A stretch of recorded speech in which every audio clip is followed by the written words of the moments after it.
Paris, 1715. Une foule silencieuse se presse devant Versailles. Un vieil homme est en train d'expirer, c'est Louis XIV, le roi Soleil qui est en train de mourir. L'homme qui incarnait à lui seul l'ordre et la morale catholique est en train de disparaître. Et avec lui, un monde s'effrite. Eh bien, ce moment-là, justement en 1715, il résonne particulièrement avec notre époque. Dans les salons feutrés, loin du deuil officiel, l'aristocratie respire enfin libre. Le jeune roi Louis XV est trop jeune pour régner, donc la régence s'installe, et avec elle, le libertinage. Alors au début, le libertinage, ça signifie simplement un affranchi vis-à-vis de l'Église. Pas une quête de plaisir, mais une quête de vérité. Un refus des dogmes. Moi, c'est moralement que j'ai mes élégances. Je ne sortirai pas avec par négligence un affront pas très bien lavé, la conscience jaune encore de sommeil dans le coin de son œil, un honneur chiffonné, des scrupules en deuil, mais je marche sans rien sur moi qui ne reluise, empanaché d'indépendance et de franchise. Cyrano de Bergerac, au siècle précédent, en était justement l'incarnation, un poète sans attache, un duelliste épris d'idées libertaires. Mais l'aristocratie ne suit pas cette voie. Elle retient la liberté mais oublie la réflexion associée à la base au libertinage.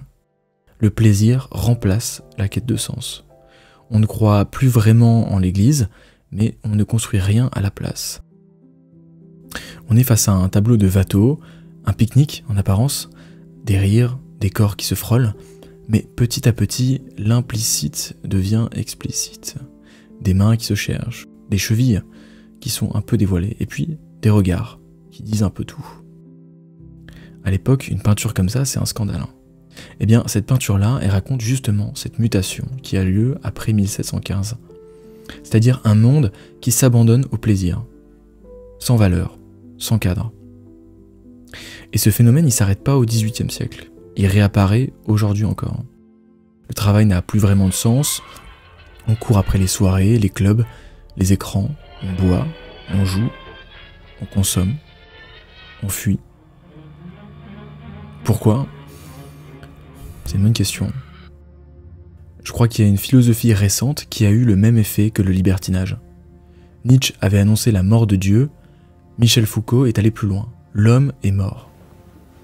Je crois que l'homme a été, sinon un mauvais rêve, sinon un cauchemar, du moins une figure très particulière, très déterminée, historiquement située à l'intérieur de notre culture. Vous voulez dire que c'est une invention? C'est une invention que l'homme. C'est un constat terrible. Tout s'effondre.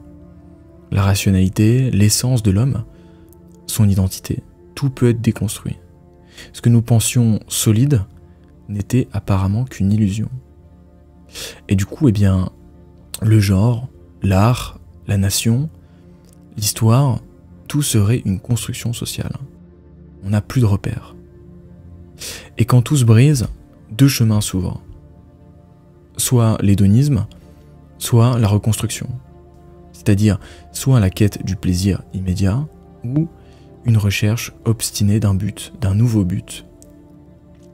L'aristocratie, au XVIIIe siècle, est tombée dans le premier, mais en parallèle, les Lumières ont émergé. Voltaire, Rousseau, ils ont puisé dans le chaos pour bâtir. Foucault, comme les libertins érudits, n'a pas mesuré les conséquences de sa pensée. Détruire, finalement, c'est pas si compliqué, mais construire, c'est un fardeau qui est immense. Et sans nouvelle valeur, eh bien, on dérive. On se perd dans la quête du plaisir instantané, une forme de trou noir éternel. Nietzsche avait une réponse à la mort de Dieu. Sa réponse, c'est Dionysos. Dionysos, c'est un dieu grec qui est souvent malheureusement réduit à la quête du simple plaisir. Mais non, Dionysos, c'est pas juste le dieu du simple plaisir, c'est pas juste le dieu de la fête. C'est le dieu de l'excès créateur, de la vitalité. Il détruit, mais pour renaître. Les fêtes dionysiennes, en l'honneur de Dionysos, n'étaient pas une fuite. Elles ont d'ailleurs donné naissance à la tragédie grecque. Dionysos, c'est donc un chaos fécond.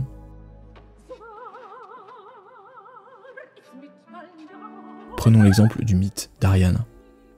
Ariane est abandonnée par Thésée sur l'île de Naxos, et donc son monde s'effondre, ses valeurs, son amour, tout est détruit. Mais Dionysos la trouve, il ne lui offre pas un plaisir vain, il lui offre carrément une transformation, une nouvelle vie. Pour autant, le plaisir est-il un piège?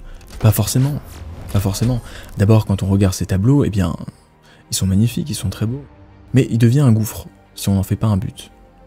La fête doit être un moyen, pas une fin. Se perdre dans l'hédonisme, c'est quelque part renoncer à soi. Rester dans le chaos, s'y noyer. La vraie liberté n'est pas l'absence de règles, c'est la capacité à créer du sens, à construire. Et tant que nous restons dans la quête incessante de plaisir, nous risquons de rester dans le chaos.